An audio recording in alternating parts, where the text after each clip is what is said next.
This program is presented by University of California Television. Like what you learn? Visit our website or follow us on Facebook and Twitter to keep up with the latest UCTV programs.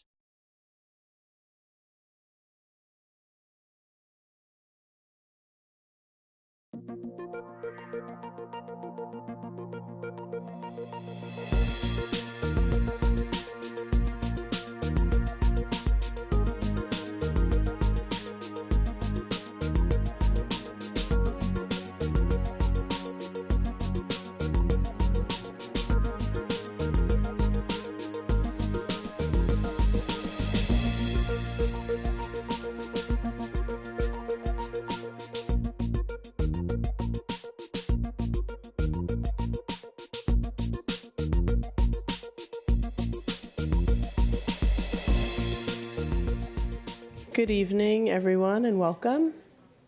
Very happy to be here with you all. So I'm going to just start by giving you an overview of what we're going to talk about tonight. I'm going to give you an introduction to who I am, to my work and my interests, my research, and what has led me to be here in front of you this evening.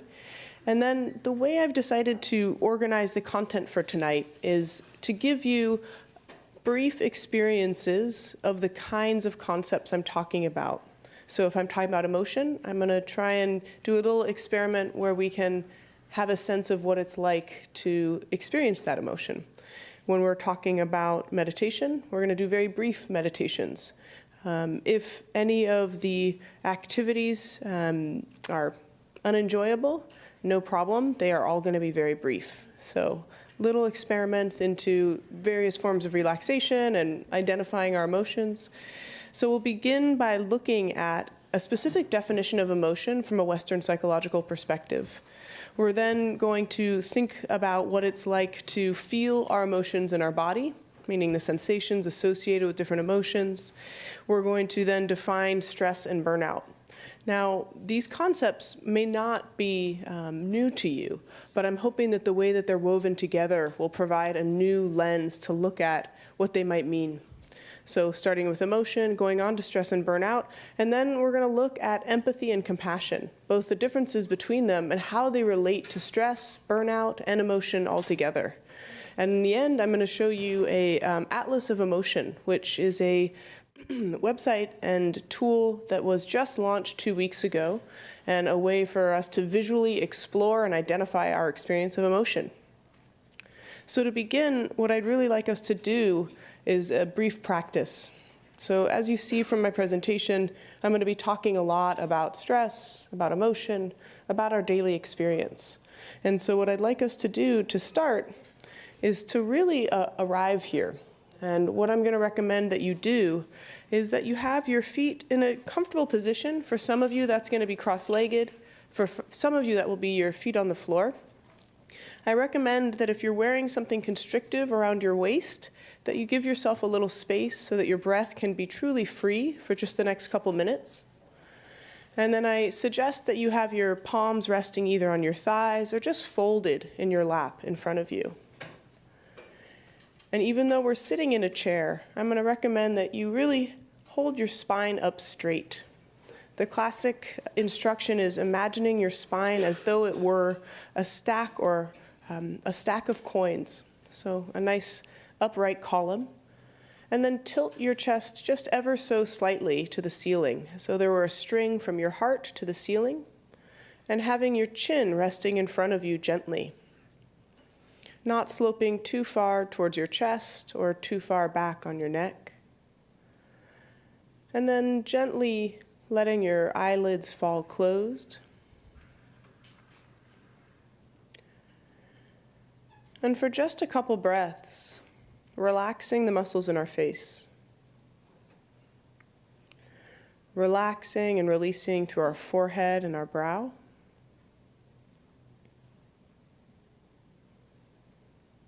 Relaxing and releasing around our eye sockets.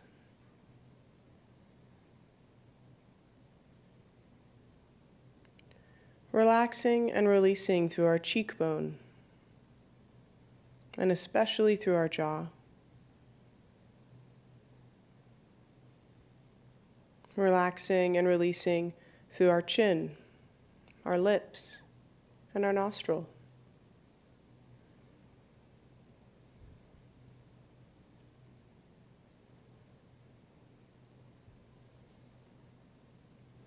And for the next 5 breaths, we're going to balance paying attention and relaxing. Through our inhale, we pay attention to the sensations of our entire body breathing. And through our exhale, we relax and we release that attention. So inhale, paying attention just to our body being supported in these chairs, our breath, head to toe. And then exhale, releasing and relaxing.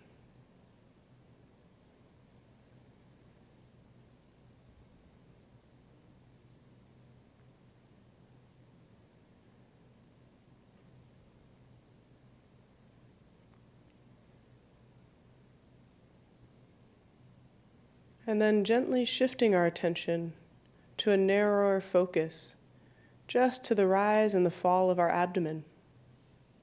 Once again, through our inhale, paying close attention to the sensations of the skin stretching as our belly rises. And then once again, relaxing and releasing through that exhale.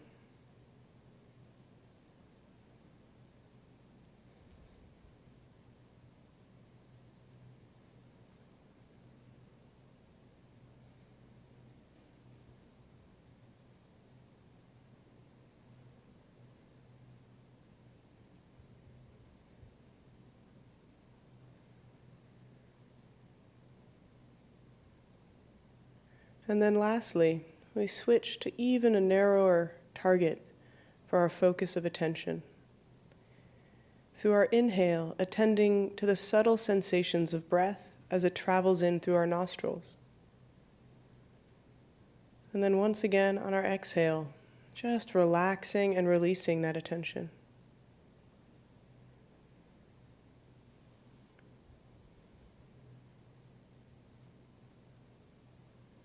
Inhale, attending to the sensations of breath as they come in through our nostril. And exhale, releasing.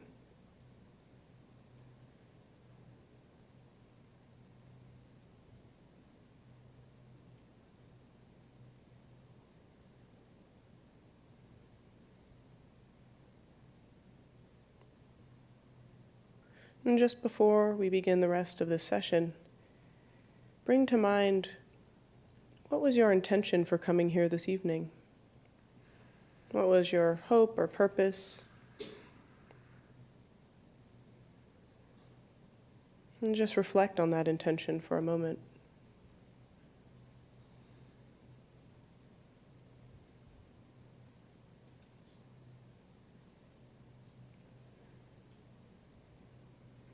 And then gently wiggling our fingers and toes and blinking our eyes back into the room.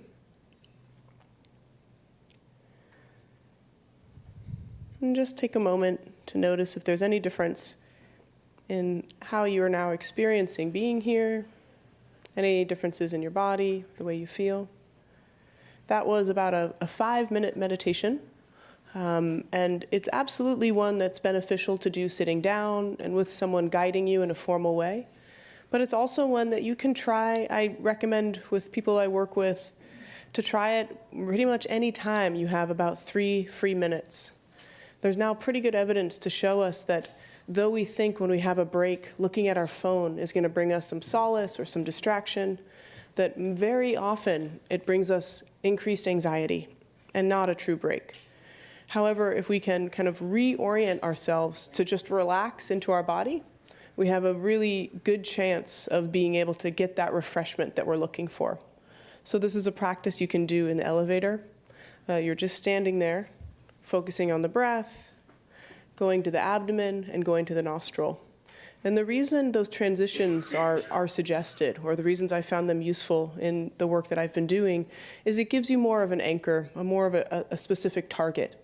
Often when we just try to close our eyes and relax, we find ourselves quickly taken away by an idea, by a to-do, maybe by a fond memory or maybe a difficult one. And so to give our minds somewhere to go, it really can help us focus and settle in. So just a little bit about myself. I'm a Berkeley grad. I don't know if there's any others in the room. And was very fortunate there to do my master's in social work and also my PhD.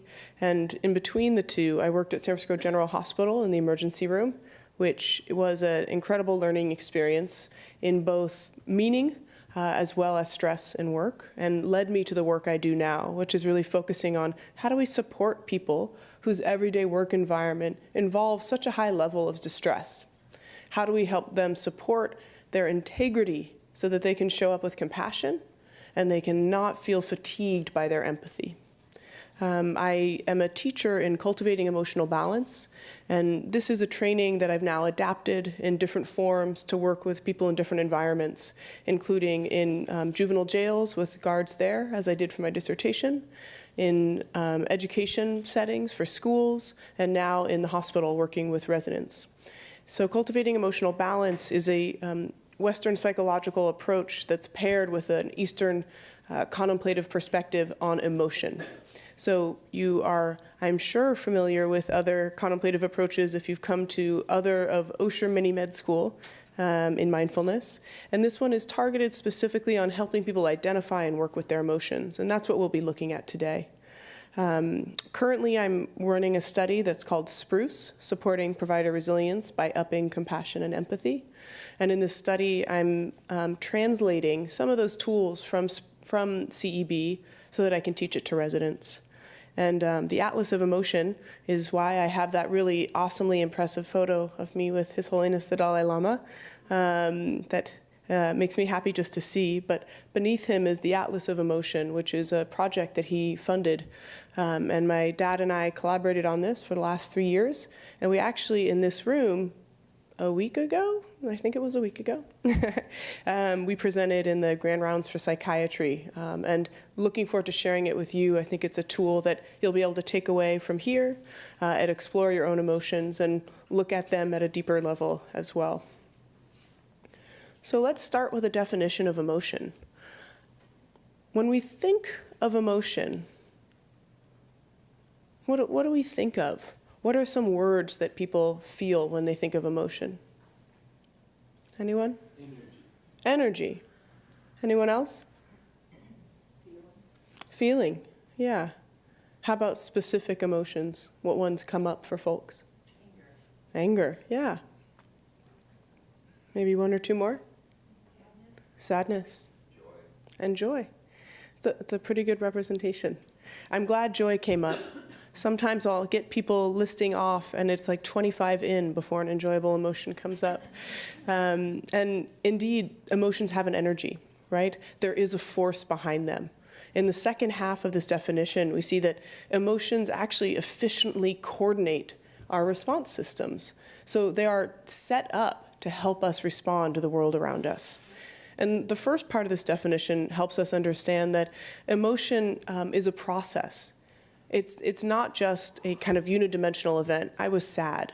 There is a trigger to our sadness, there's an experience of our sadness, and there's a response to that sad feeling.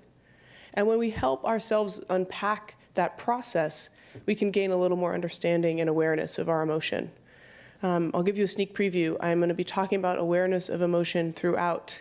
I think it's really a skill that can benefit us in a variety of ways. Now, we're not always emotional. We are emotional in response to something important to our welfare. And what does that mean? Well, it can be unique to each one of us. Something important to me is that my cousin is here joining us for this event tonight. But for the rest of you in this room, who's that guy, right? Doesn't matter. So what is important to us can be very unique. The triggers are specific. There are, of course, universal triggers. If there was a fire alarm, it would be universally triggering for us to be like, okay, now what next? Maybe fear, maybe irritation. It could be a variety of responses, but a trigger that would be universal. Emotions have a variety of dimensions. They are expressed on the face. They are emerging from external and internal stimulus. This one deserves a little unpacking. So we can have an emotion in response to receiving the news that someone we really care about has had a promotion in their job. And that just makes us really happy. That's great. Oh, wow, wonderful. What good news. We could also go home after a long day at work and just think about an interaction we had with a colleague or with a manager. And even though that event isn't occurring as we're at home on our couch, that internal stimulus of that thought arising elicits an emotion. And there's no difference, physiologically speaking, or subjectively, in terms of those triggers. So this is really important when we consider how we process our emotions on a daily basis. A lot of us tend to ruminate, to think about what happened, especially if it's something difficult or something undesirable. And we don't necessarily consider what might be the implications of thinking about and kind of continuing to re-trigger that emotion. It can be taxing and exhausting on our system. So interesting to reflect on this idea that emotions are internal and externally stimulated. Emotions are felt in the body. We're going to do a little experiment where I see if I can help you with that and get a sense of palpably what's that like. And emotions are incredibly important for communication with others. That includes through the face, that includes through the voice, right? There's a difference in how I'm communicating with the tone. And there's huge individual differences. And the differences are not that some people are emotional and other people are not, or some people are only angry. Everyone experiences a full range of emotion. However, what we become emotional about is quite distinct due to our personal history and due to our often early imprints. And then how we become emotional is also quite different. So we do know that there are these kind of set points. Some people that we could, I'm sure, bring to mind easily, when they get angry, it is like 0 to 1,000. And then there's those other people who we, maybe admire or envy, who just seem like they never really lose their cool. So there's differences also in how we become emotional. And that is, the kind of dynamic intersection between how we were raised, what was going on around us in that environment, genetic predisposition, and any effortful work we've done to manage our emotions over time. So with this next image, just imagine these are your coworkers, and you've just told them that you were engaged to be married. So at best, we have the lower corner, right? But you might think that no one thought this was a good idea. And I really think it's worthwhile to reflect on just how much is being communicated without a single word, right? Both what we are communicating through our face and what others are showing us. And these are universal. So my dad is a pretty well-known research psychologist, Paul Ekman, and he discovered these universal facial expressions, that there was actually a common language for 7 main expressions of emotion. We named a couple. We had anger, sadness, joy. Anyone else? Disgust, yeah. Fear, surprise, and we did sad. Affection. Oh, that's a nice one. It's not a universal signal. Yeah, the last one is a hard one to imagine, but it's contempt. Why on earth would we have that so kind of instantiated in our library? It's a very good one for social group dynamics. So showing contempt is a way of shaming someone. And shaming is an effective way of kind of keeping social norms. I'm going to not say that. Shaming is not an effective way, but it is one way. And I think kind of showing someone contempt is showing them, how could you be doing this? And can give them a little pause and hopefully change their behavior. So now we're going to move on to our next experience of emotion. And I'm going to ask you once again to close your eyes. Don't need to get in a formal position this time, but you're going to close your eyes, and I'm just going to ask you to focus on the felt experience here.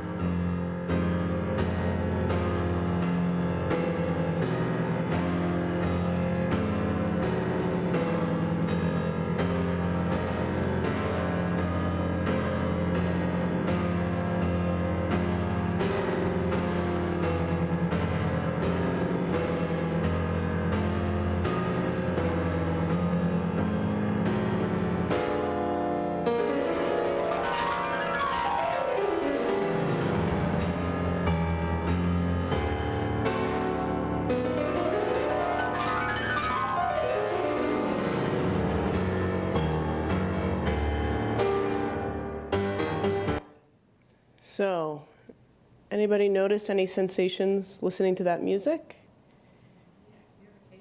Irritation, okay, that's one. And where did you feel it in your body? In your chest? Yeah, like tight? Yeah, like no, okay.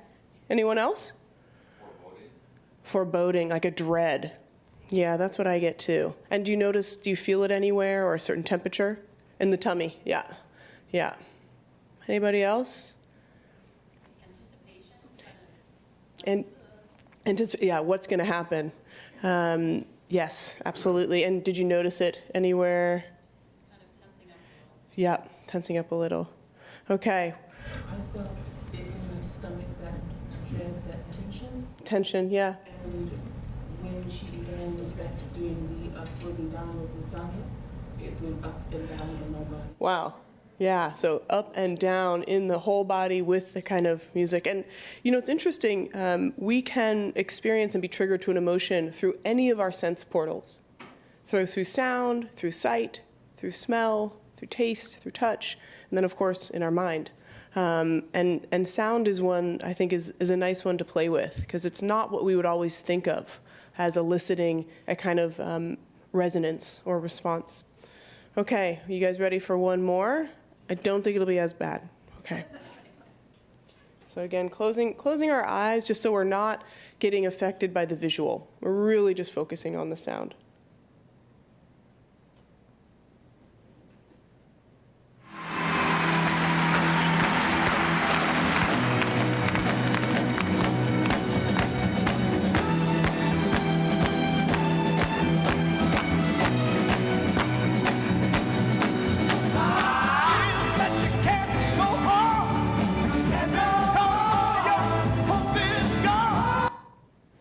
Okay, that stopped abruptly, but any differences in how people felt hearing that? Yeah. Well, that was just Joyful, right, and where? from my gut up. Yeah, from your gut up, yeah. Anyone else? Yeah. You know, I was just thinking of great memories from college. And then also, I literally felt my feet moving. Yeah. And my head. Yeah, and I've played this video in New Delhi and in Scotland, and I mean, like everywhere I've given emotion workshops, and there seems to be an overlay if people have a memory or nostalgia, but there is something that is just, there's a real uplift here with the voice, I think, even if you don't know what the words are.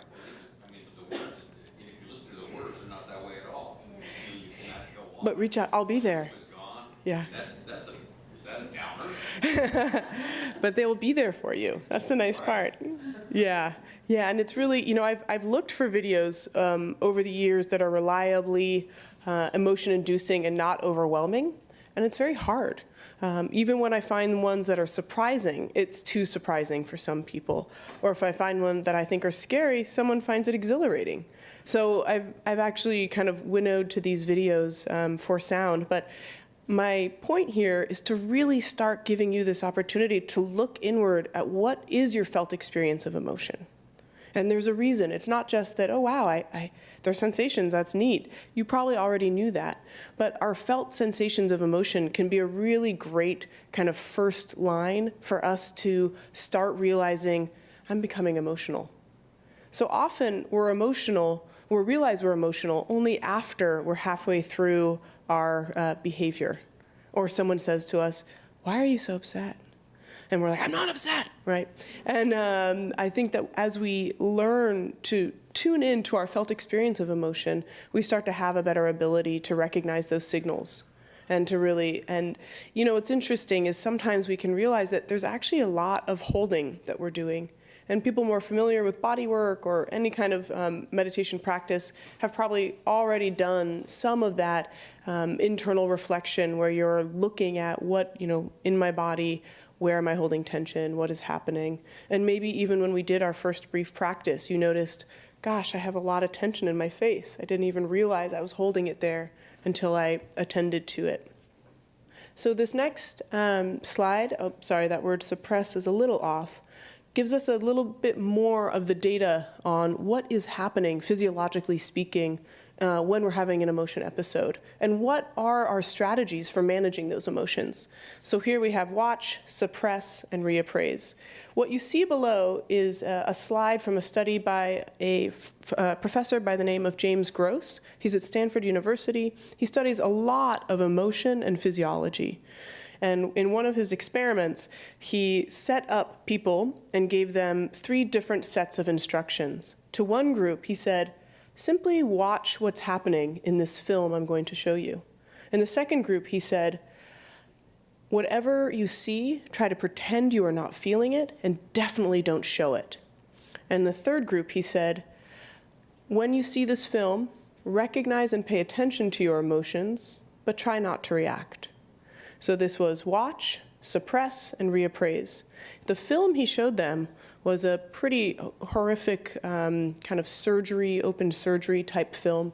Disgust is a very easy emotion to measure physiologically, so it's one that experimenters like to use. It's not just that all social psychologists are evil. And what we see here is something interesting. So the suppress is this dotted line, and what we're seeing of the units of change is heart rate and skin conductance.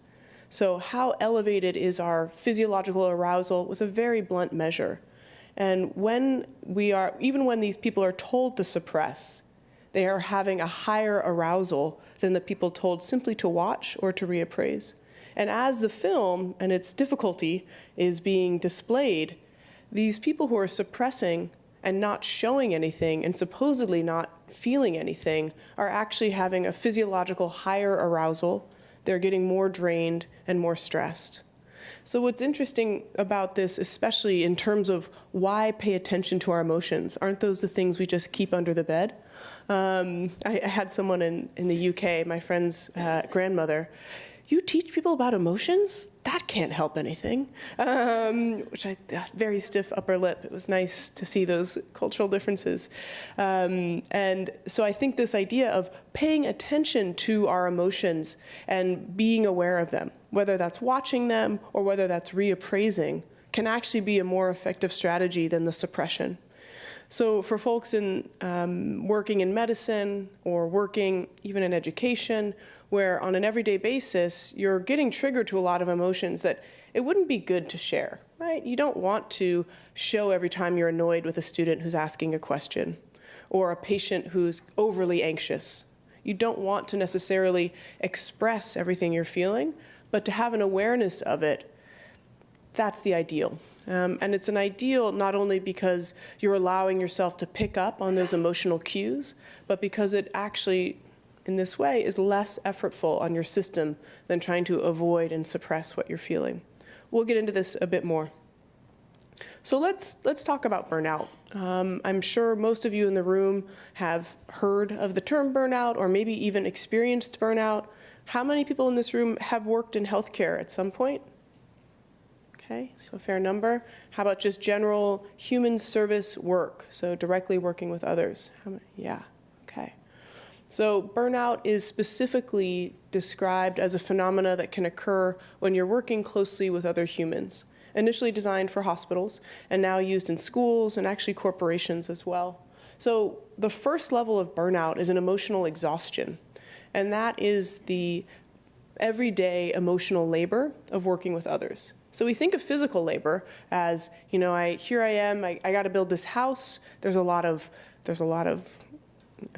wood to move. There's a lot of hammering to do. You can tell I don't build houses. And then we have the emotional labor of lifting and holding up that kind of face of, here I am, and I'm present, and I'm listening, and I'm taking in what you're telling me. And that emotional labor can have a toll. It's not in and of itself terrible, and anyone who's working in human service agencies and human service settings, there will be some level of exhaustion, just hearing and the volume of hearing people who are struggling. When things start to get a little bit worse is when people feel that what they do doesn't make a difference, that there's a lack of purpose, a lack of meaning or efficacy. Now, what we've seen is when people feel that what they do makes a difference, they can actually sustain a lot more difficulty for a longer amount of time. But when, because of paperwork or because of our own feelings of limitations, we feel that the work just isn't making a difference, it's almost intolerable. And that can lead to this depersonalization, also sometimes called just a cynicism. Every one of us, I'm sure, has worked with at least one person who had reached that level of burnout, where they just didn't care. They were there, but they weren't really there. They showed up physically to the job, but they didn't make any effort, and they're just distancing. Now, that level of burnout, even if you have one person on a team with that, can just make a huge impact. And when we think about how do we reach these people with this level of burnout, there's not a lot of evidence for us to draw on. And when we look at emotional exhaustion, we can apply some basic strategies of emotional awareness. But with depersonalization, I think we actually have to start thinking about how to improve people's experience of efficacy and meaning. How do we help them maybe remember that what they do does make a difference? One of the reasons burnout is so incredibly prevalent in healthcare, we have trainees who the average numbers nationally is that residents have about 50 to 80% burnout in their first 3 years, or their 3 years of residency. And my hypothesis, having worked with this population, is that they have such a strong emphasis on helping others. What they do makes a difference if they help others. However, you can't always help others due to limitations in the system, due to limitations in your training experience, due to the limitations of your patients who maybe won't follow up or don't have the resources. So if your entire sense of success is based on your patients doing okay, it could be easier to fall into that lack of meaning. So one thing I'm often working with in the residents I teach is, how can you find something that's meaningful about how you exist in the room with these patients? What's the quality of the provider you want to be? Can you feel successful about that? And if that still seems too hard, can you just feel successful about the fact that you showed up today? So this definite reappraisal of how can I consider and reflect on what I'm doing so that there's some meaning, some purpose in it. So what is the relationship then between emotion and burnout and stress? So here there's a schematic that represents a little bit of what we know in terms of how our over-arousal of emotion leads to stress. So what we know is that emotion, when it has a high intensity and a density, meaning we're not expressing it, we're holding it in. So high intensity, high density, and high frequency is what leads to our over-arousal of stress.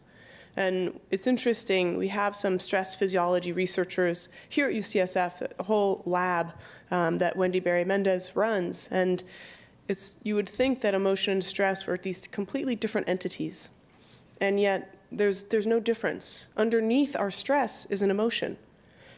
Most often, the emotion underneath our stress is anxiety, is fear. Occasionally, it's also anger, not occasionally. Often, it's also irritation or anger. We're just, why did they do that, right? And even more occasionally, we have a stressed emotion from sadness as well, disappointment. And in the earliest days of stress research, there was both eustress and distress. Eustress was a high and enjoyable experience of emotion. Overwhelming. Being happy is over-arousal of emotion, generally, unless we're just content. So eustress, unfortunately, has gotten lost, and we've spent a lot of time focusing on distress, or what it's like when we're over-aroused in a way that's unpleasant. Now, not all stress is created equal. These are both stressed animals, and one is experiencing what's called a challenge-based stress, and the other is experiencing a threat-based stress. Some of you may have already heard of these ideas. Robert Sapolsky at Stanford has done a lot of great work translating this for the public. And actually, researchers from UCSF, Richard Lazarus and Susan Folkman, designed this initial conceptual idea that when we have, and I'm sorry it's hard to see that challenge, when we have an amount of resources that is outweighed by the demands, that is what creates an experience of threat. So for example, if I'm working in the emergency room, and when I was there I was a social worker, and I have a patient come in and they're telling me they don't feel safe to go home. Maybe there's domestic violence and they're not sure what to do. Now, if I feel that I've had a history of working with cases like this, I'm working with a great team, I feel like I can build rapport and make this work, then the demands are, I have enough resources to meet them. And I'm actually in this kind of optimal area of performance. It's called a good stress. When we're doing some of our best work, we're not completely relaxed. We are attentive and focused. Our emotions are working for us. However, if I felt that, oh my God, I can't believe this came in, I'm actually supposed to leave in 5 minutes, I've already had three other cases today that were so hard, everybody who I work with tonight is just burnt out, then my demands outweigh my resources. And my ability to respond is different. It's more rigid, it's less flexible. And this is demonstrated physiologically. There's a different way our body responds when we're in a threat and when we're in a challenge. Now, this would be just a one incident scenario. We have our little representations here. However, on a day-to-day basis, especially in a healthcare environment, there's just so many of these incidents, right? And that can lead, instead of to a kind of fight, flight, or freeze, to something more like burnout. Burnout is actually identified as being 6 months or longer. So there's a longer, it's not just what you feel one day. It's a chronic experience of stress. So I want to give you a little bit of a window into the research that I've been doing about empathy and tie in these ideas of emotion, of burnout, emotion and stress to empathy. So thinking about this incredibly important skill that doctors should have and nurses should have and physical therapists should have with their patients, it's actually something we don't think about specifically. We know that we think empathy is pretty good, and luckily in the last 10 years there's been a lot more emphasis on that work. But what does it mean?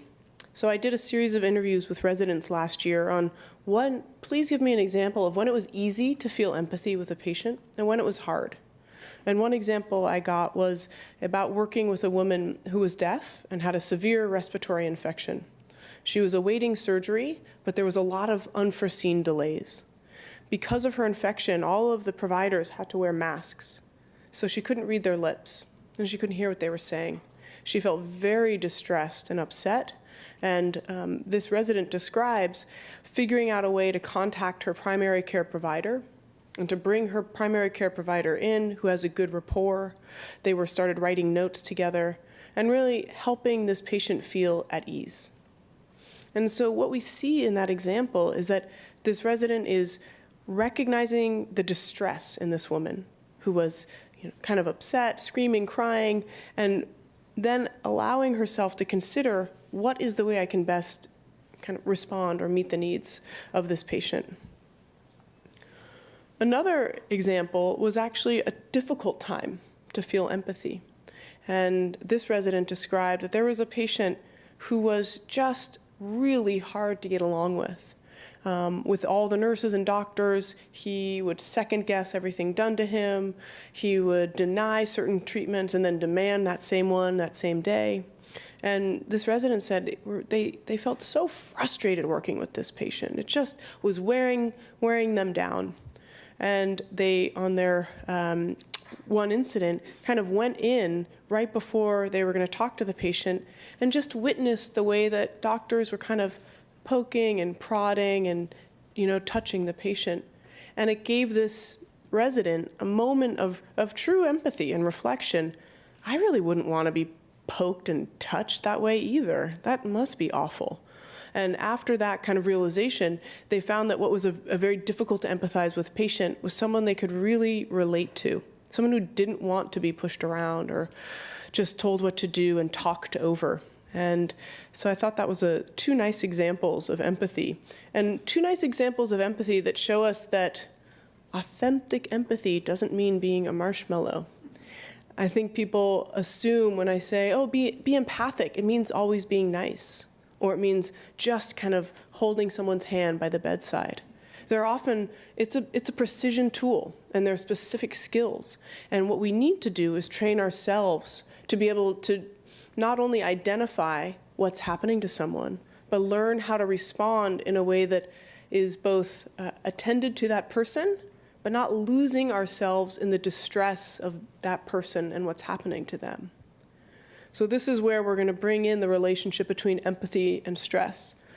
So with empathy, we have two parts happening at once. Empathy is our immediate emotional response, like we had to the music, like you would have if you even heard a baby crying. And in fact, infants, the earliest empathy we have is the empathy of newborns crying with one another. It's a very early empathy study. And we have this emotional affective resonance of there is distress, I feel distress. And we're actually hardwired head to toe for this. Now, the second aspect of empathy is our why, what's happening, our determination to understand and figure it out. So these are the two components of empathy. You see here, I'm putting professional empathy. I'll add in another aspect of what it means for us to then act on this empathy. So in a more kind of ideal way, this emotional resonance and this perspective taking and appraisal would lead us to have an empathic response. And that empathic response could vary from, as I mentioned in the example, finding a primary care doctor for a distressed patient, or simply witnessing and noticing what was happening to your patient so you could interact with them in a healthier way. But with empathic response, I'm really suggesting that this doesn't have to be acting. It can just be a stance, a desire for compassion. So this inactive compassion is a term coined by Roshi Joan Halifax, and she runs a center called Upaya, in which she trains doctors who work with the dying to really essentially kind of pump up their compassion. It's like a gymnasium of compassion. The idea being, if we can, at our every turn and every corner, approach a situation with compassion, then we will be able to respond meaningfully to our patients. What's interesting here is that this actually is something we can do. So remember how I was saying with burnout, there's this difficulty of, well, I can't actually help this person. And actually, I see that they're upset. I resonate to their distress, and I know what they need, and I can't help them. We can have an empathic response, just one of caring, one of compassion, and that can be our doing. That can be, oftentimes we can react. We can make an extra phone call. We can help out. But when we can't, we can have an open stance of compassion. Now, this is a leap of faith. It really is. And when I work with the residents this last year, it's been some funny things where they've told me things like, I really thought that this was going to be really too San Francisco for me, this compassion training. But it's not like I have that many options. So, really, what are your options? You see someone suffering, you recognize the need, you can't help them. What do? You just try. She was talking about how silly she felt wishing someone well. Because I suggested if you see this person suffering and you can't help them, just say, gosh, I wish you could know some ease and comfort. I wish you felt better. She said it just helped her from bringing that then to the next case, or feeling irritated or feeling frustrated. Now, another thing, unfortunately, that can occur with empathy is we have this resonance, we have this appraisal, except that appraisal is, well, yeah, that person's suffering, but I've already seen them twice this week in the ER. If they really wanted to get help, they wouldn't keep drinking. It's their fault. Now, that may indeed be true, but that stance, that aversive stance, not only does it harden us to our patients and make it very difficult to engage, it also hardens us to that open ability to feel meaning and engagement. Now, what allows us to stay in jobs that are difficult is feeling some boost, some reward of connection. So with this aversion, we're creating distance. We're creating a callousness on our heart. And where we can intervene with aversion is really in this appraisal. How are we thinking about someone? Sometimes we don't have any control of our immediate response. So we see this person coming in for the third time that we've been working. Again, they've hurt themselves, they were drinking, something like this. And our immediate response is, oh, God, not again. And yet we still have an opportunity, even within that, to say, this person is trying to be happy, to be free from suffering, just like everyone. the way they are doing it is just so unskillful, and yet I wish they also were free. So this kind of unconditional compassion, it's a high-level practice. And again, I ask you, what's the alternative? You can start practicing this in very simple ways. I've actually found that Muni is a great time to practice on-the-spot compassion.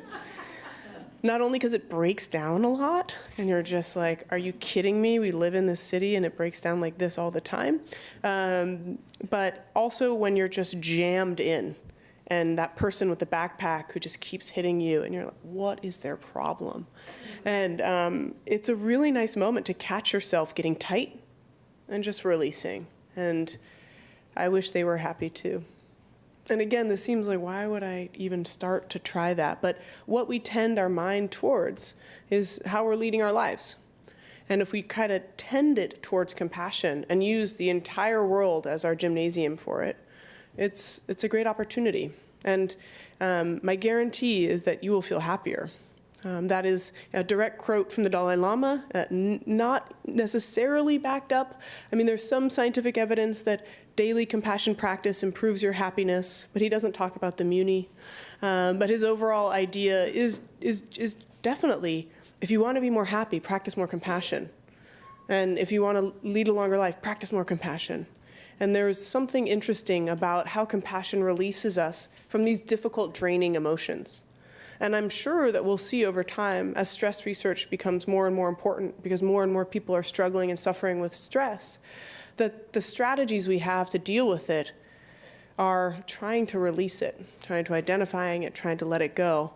And on-the-spot compassion is an easy way to do it. You don't even need your phone. You don't need an app. You just practice it. And again, kind of tying it together, if you become aware of that tightness around your feelings, of your emotions, and then you release with just that compassion. We're going to do a brief compassion practice here, so I'll give you some instruction. I'm sure many of you in the room have had a lot of experience already. The other way that empathy can really be thwarted is through sympathetic distress. This is what has kept decades of medical education away from teaching empathy. This concern that, well, but if I care about people, I'm kind of going to lose myself in their suffering. And that happens. We can absolutely, without even having to see someone directly, lose ourselves in the suffering of what's happening worldwide. There are so many incidences where people just senselessly are losing their life or losing their health or their home. And I think that there's a gentle balance that we're always managing between callousness and overcaring. And we really just have to practice that balance over and over, of leaning in too much to the point where we get kind of depressed and not helpful to anyone, and then leaning out so much that we just aren't caring. Things don't matter. So I think that's a skill that people learn throughout their lives, and I'm sure you all have learned through being professionals, being parents, and many other things. But it's good for us to keep in mind that it's not necessarily a one-way street. It's not that we tune in and care about what's happening to other people and we fall into distress. The other option is that we tune in and we care about people with a stance of compassion. And there's been great research recently by a neuroscientist by the name of Tanya Singer around the difference between compassion fatigue and empathy fatigue. So compassion fatigue, or compassionate burnout, has been a term for a long time, and she's really suggesting that we shift our terms. We can have empathic fatigue, a fatigue of losing ourselves in the emotions with others, but our compassion actually is boundless. And we can continue to exercise it, continue to try to practice it, and that it might be, in fact, a solution to that fatigue. And don't take my word for it. Try it on the Muni, or try it at home. So the basic theory here, empathy can lead to empathic distress, aversion, avoidance, and burnout. But empathy can also lead to compassion and meaning, connection and work. So what I've been teaching and what I've been doing here at UCSF is this program supporting provider resilience by upping compassion and empathy. And for this, I did a pre-assessment of talking with folks in different residency programs, talking with residents, meeting with a group of patient families, and asking them, What is it like when your provider is empathic or not? And asking residents, what gets in the way of your compassion? And then I adapted the Cultivating Emotional Balance training program and have been doing a pilot. I'm actually finishing up my first full year of curriculum just this month. And my main objectives were reducing stress, improving clear communication, and teaching people this professional empathy. So how do you have that stance of compassion and still tune into what's happening to others? Part of that included giving people training, basic training in facial expression of emotion, basic training in what is different between anger and fear, in what triggers us to it, how we respond to it, and otherwise. And then overall emotional awareness. The last thing we'll do tonight is a very small emotional awareness exercise, but this basically means what triggers my emotion, what is my experience of my emotion, and what are my responses, and giving ourselves that granular level of understanding.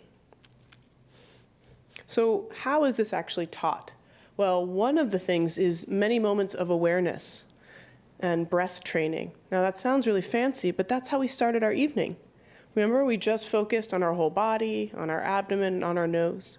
So this aspect of training, attention training, there's a lot of research to support the fact that if we are having this ability to rest our mind in one single point of attention, we're developing a muscle that allows us to truly be aware of what's around, to have that capacity to notice when your emotions arise, to notice when other disturbing thoughts arise. So attention training, of training your mind to be in one place at a time with stability. You can do this through these just small little bites, focusing on your body, focusing on your abdomen, focusing on the nose. And interoceptive awareness, very fancy way of saying, what does it feel like to have emotions in your body? What does it feel like to have your breath in your body? Then the next part here are on-the-spot heart practices. So there are 4 modes. Some of you who have more familiarity with Buddhist psychology will recognize these as the 4 Brahmaviharas. The first is setting an intention and aspiration. So as I was suggesting earlier, in the beginning of our practice, why did you come to this lecture tonight? And really reminding yourself before everything you do, why am I doing this? What is my purpose? I've had a resident tell me that in between patients, before she opens the door, she tries to remind herself, I am here to be a compassionate presence in between each patient. So just setting that intention doesn't have to be formally sitting in a practice. You can just, again, have a mindfulness of bringing this to mind. What is my intention? What is my aspiration? I really recommend that you start small. Don't go with your highest aspiration first. Then a compassion meditation. And so literally in just a moment here, I'm just going to ask us to just quietly again close our eyes and tune back in.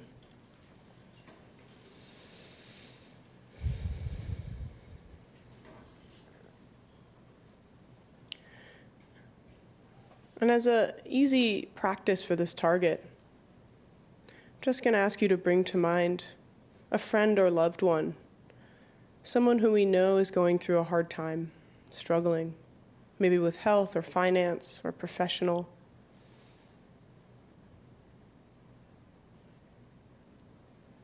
And we just bring them clearly to mind. And we imagine what it would be like for them to know a sense of ease and peace, a sense of equanimity. And on our next breath, we simply draw in that wish and intention of compassion for them. May this person who struggles know ease and know peace. May this person who struggles have some sense of clarity and light and openness in their own heart.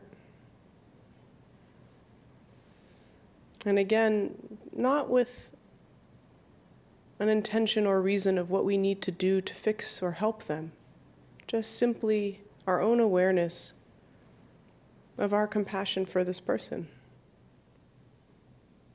And just one more breath of drawing in, recognizing this person, their struggle. And then letting it out with that wish. May they be free. May they be happy. May they be at ease.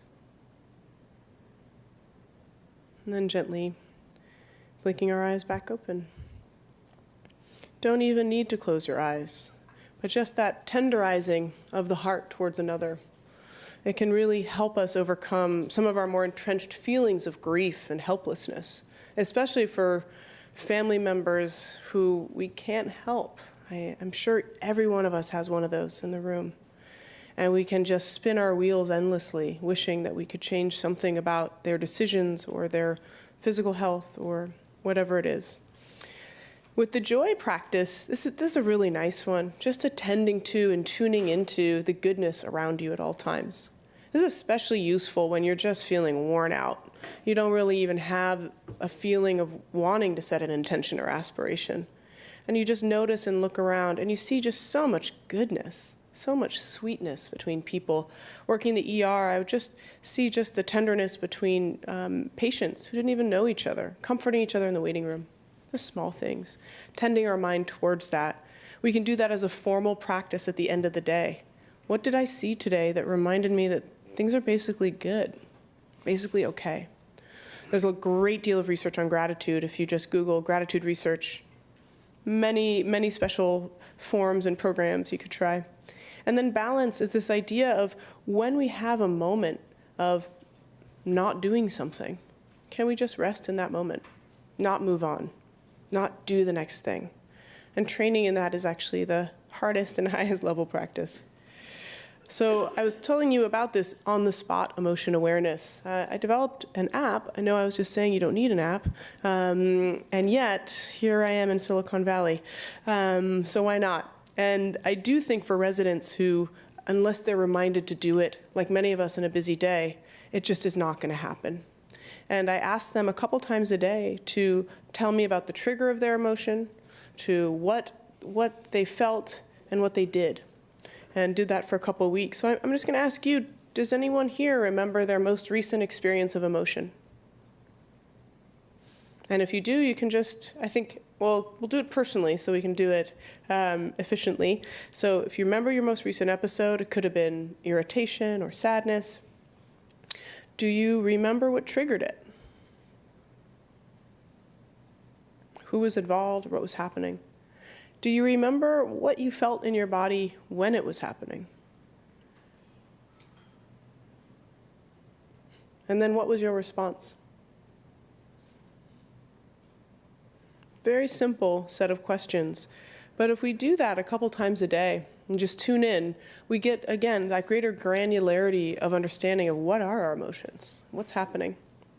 So the last thing I'm going to show you is this Atlas of Emotion.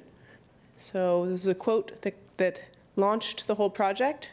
In order to find the new world, we needed a map. To find emotional awareness, we needed a new kind of map. So I'm going to show you. This is the Atlas of Emotion. It's online and it's free. And which emotion do we want to look at? We only get to choose one for now. Anybody? Enjoyment. Oh, so enjoyment. So what we see is a basic definition, and then we get to get a sense of all the various states of enjoyment, from rejoicing, right, and what warm, uplifting feeling, all the way, naches, any of members of the tribe in the room, means the enjoyment specifically of your offspring doing well, right? Such a specific enjoyment. To relief. Such a different kind of experience, still an enjoyable emotion. And then we look not only at the states, we look at what are the likely actions or responses to these emotional states. So difference between excitement and ecstasy, and here with sensory pleasures. And then we also see, this as I was describing, that these emotions exist in a timeline, that there's a trigger to the emotion. There are, social interactions or things that are more specific, universal and learned triggers. There's our perception. Do I like playing badminton? Is that actually going to be a trigger for me? Well, if I perceive it because of my unique experience to be so, indeed. And then there's our response to emotion, which includes those states and actions. So we have this with each emotion.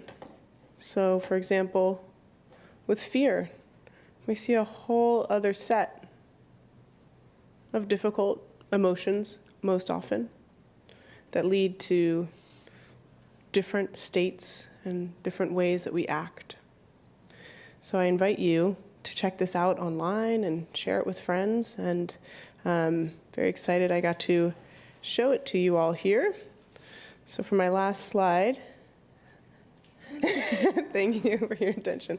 It really cracks me up. We had a meeting in Anaheim, and they put these hats on us, but thank you very much. Looking forward to your questions.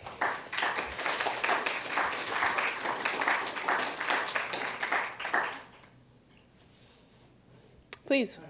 When you speak about empathy, one example that occurred to me was, we all know people who are in difficult circumstances, a bad marriage, a bad job, and we want them to move into something more positive. So we go and speak to that person.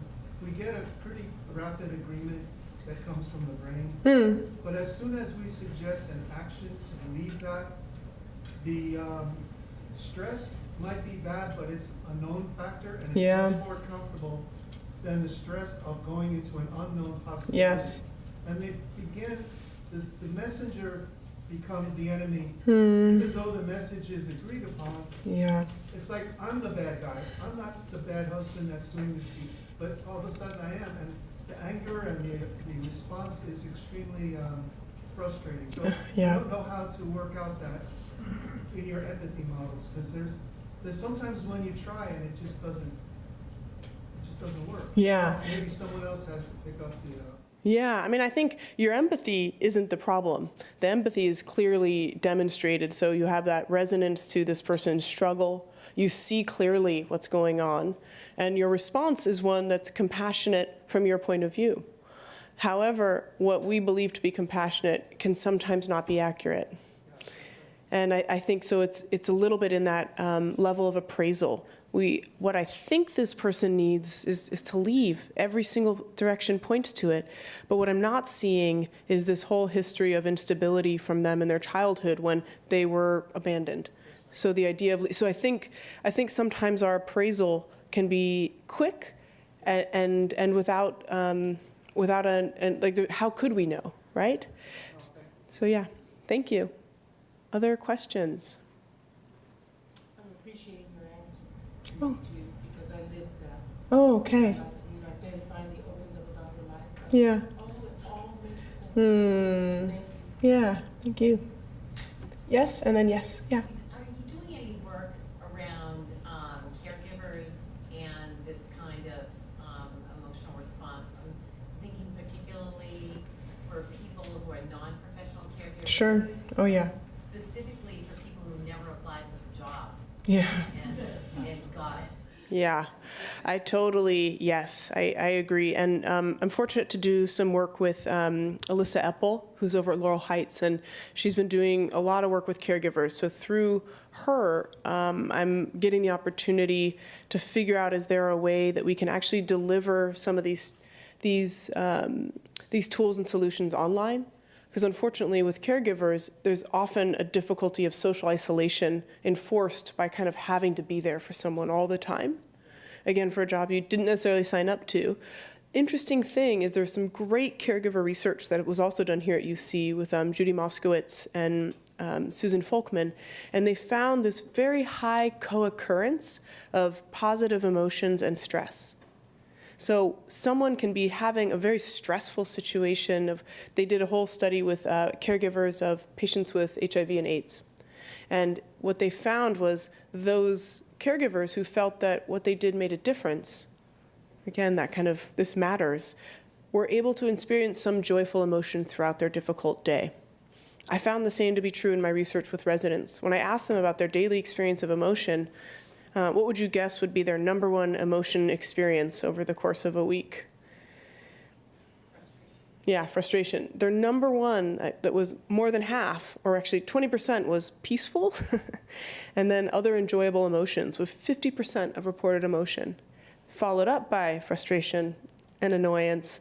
But there was this kind of moments where things were okay, that they felt like what they did was valuable or towards a goal. So I think one of the great strategies of working with caregivers is really helping them with that sense of meaning, especially hard with patients with prefrontal dementia. So Bob Levinson at Berkeley does a lot of work in trying to help understand what goes on when the patient no longer projects facial expression of emotion and doesn't read facial expression of emotion. That makes the caregiver's job just much harder. And so I think really having and helping train people, again, into those more intrinsic senses of meaning in those cases, you're not going to get the feedback of, thank you for making me 3 meals a day and being here all the time. That may not be available. So, yeah. But I just think listening to you describe the process Sure.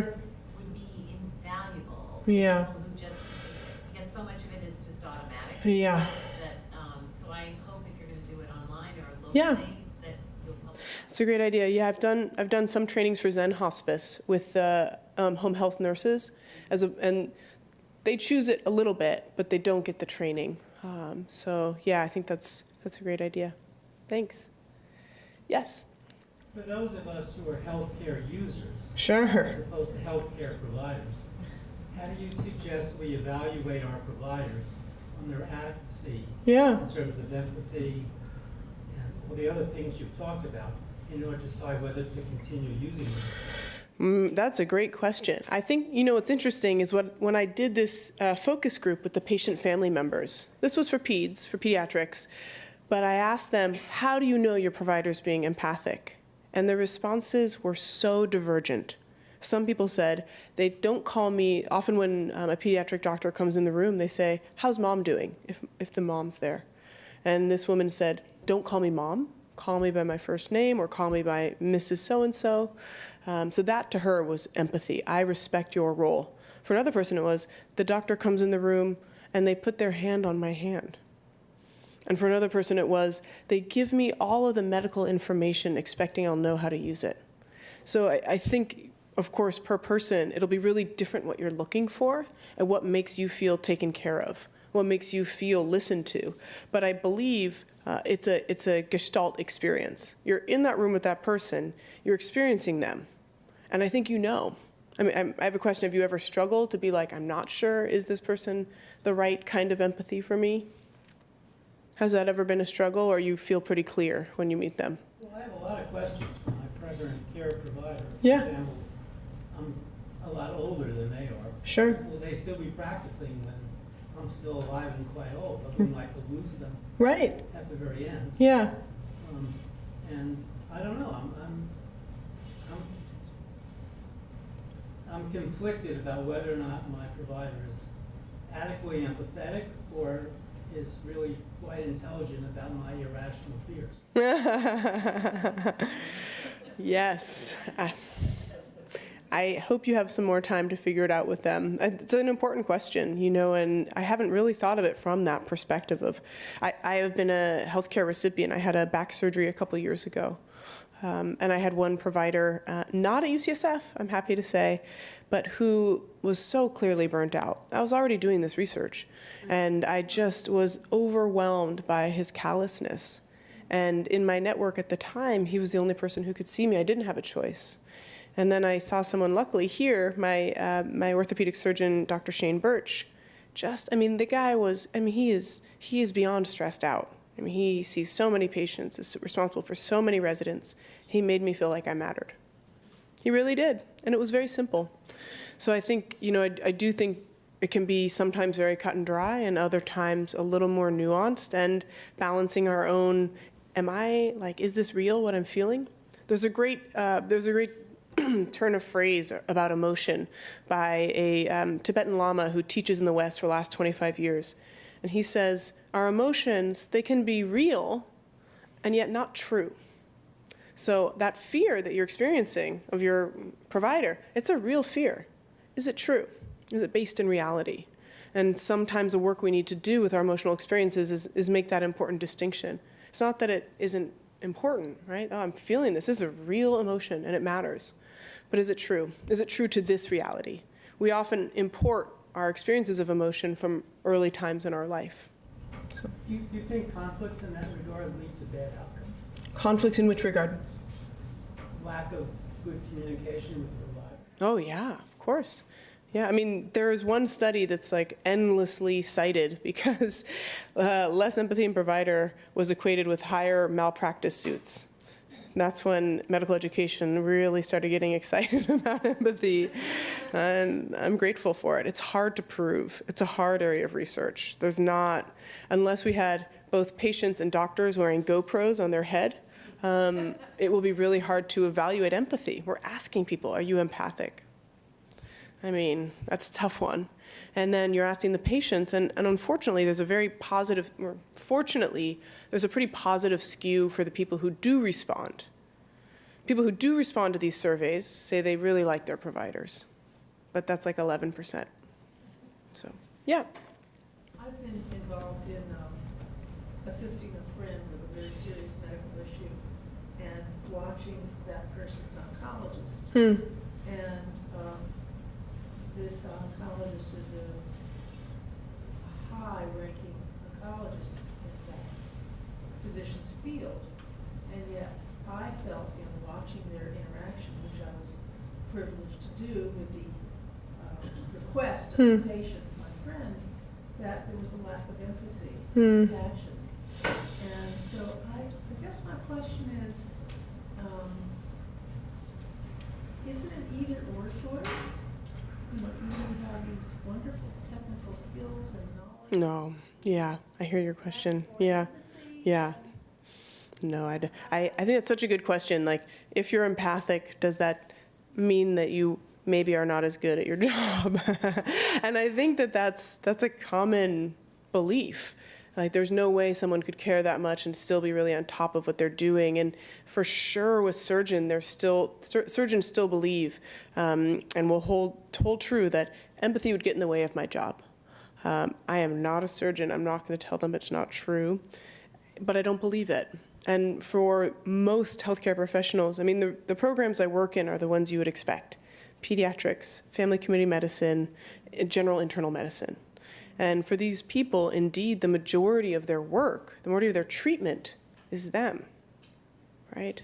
I heard such an excellent placebo lecture at an integrative medicine conference. And one thing that's important to say is placebo is delivered in a very effective way by very empathic doctors. So if you want to believe in it or not, but the empathy really does come through. So, yeah, good question.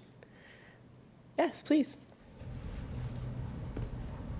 All emotions are real but are not true. What makes the difference between the real and the true? Yes, great question. So all emotions are real but not true. What makes the difference? So they're not all not true.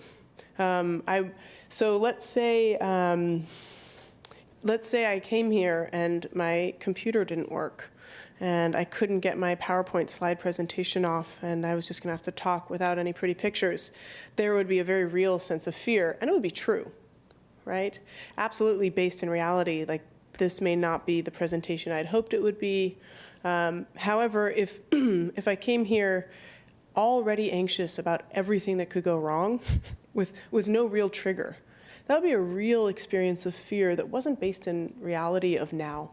It might have to do with, I've been speaking publicly for a while now, but the first couple times I did, I got sick every time. Like, really nauseous every time before I spoke. And that was a real feeling of fear, not based in any reality. And so I think knowing the difference, the way that this Lama describes it, it's kind of funny. He talks about a fear of heights that he got from being very young, falling out of a tree and hurting himself. So then he was in Kuala Lumpur, and they have the tallest buildings in the world, and they have a bridge in between the two that's made out of glass. And so he's trying to walk over this bridge, and he's like, this is very real and not true. And, I'm supposedly a reincarnate Lama. I've been practicing meditation for 25 years. He was younger then. And he just had such a hard time getting himself through. The fear was just gripping him. I think about this more, in relationships. We've been through bad relationships, we've had breakups, difficulty, and we can have that very real fear that prevents us from moving forward. And his suggestion is not to white knuckle it, just push yourself ahead, and not to just be like, no, it's cool, I'll just stay out, I'll just hang out on this side of the bridge. I'll let you guys walk through, kind of stand in the sidelines. What he says is what we really need to do at that point is that compassion practice we did outward, you just do it inward. You just say, gosh, this is hard for me right now. I can't believe how afraid I feel. I really wish that I could see that I was safe and I was okay. And that kind of tending to the self allows you to step outside of that pretty strong kind of amygdalal response of this is wrong, this is not okay. Wonderful researcher by the name of Paul Gilbert. He writes on compassion-focused therapy. He divides our brain. I do it this way because it's a loose model of the brain, if there's any neuroscientists in the room. He divides our model of the brain as having a system of fear and response, a system of imagination, and a system of soothing. And so that kind of fear and response is often guiding the way. It's our oldest part of our brain, our reptilian part of our brain. That imaginative part can only come out, actually, if that fear response can be managed. But that soothing part of our mind, that ability to take care of ourselves, it really requires that reappraisal. That this is what's happening, I'm okay, this is okay. And interestingly, reappraisal really is in our earlier or our newer part of our brain, in a kind of prefrontal cortex area.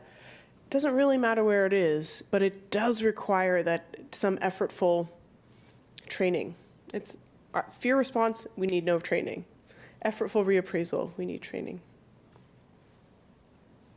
My last major emotion I experienced in your lecture.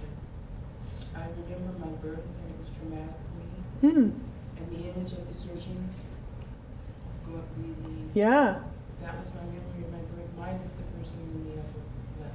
Wow. So it hit me, and I just went, what the? Reappraise, stop. This is not the experience. You've already processed this, but it is still affecting you. And Yeah. everything you're saying, I had to go through. Yeah. Down to when I got to the breathing and the nose, feeling it in the nose. I finally reached that point, and then your slide came up. I was like, okay, doing the right things. What you're teaching is not only extremely important, it makes a difference in the quality of life. It's huge. Thank you. The ability to sit through this lecture and practicing what you're teaching. I'm so glad. I am too. Thank you. Thank you. Yes. Do you know if the Osher Center for Integrative Medicine has training in these skills? And if so, how does one go about it? Yeah. Funny you should ask. It's like I planted you in the audience. I'm starting an 8-week training June 27th, and it will be Monday evenings.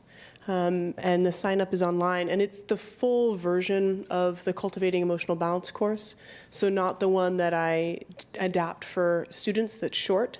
And in that, it's 7 to 9, and it's 8 Mondays and 1 day of a full retreat. Mount Zion. At Mount Zion. Yeah, so there's, and they have many other programs as well, but yeah. Well, 2 questions. What would we search under to get access to what you've been talking about? Sure. The slides or general? The slides, I sent them this morning, so they're online, I think, already, under the Mini Med School website.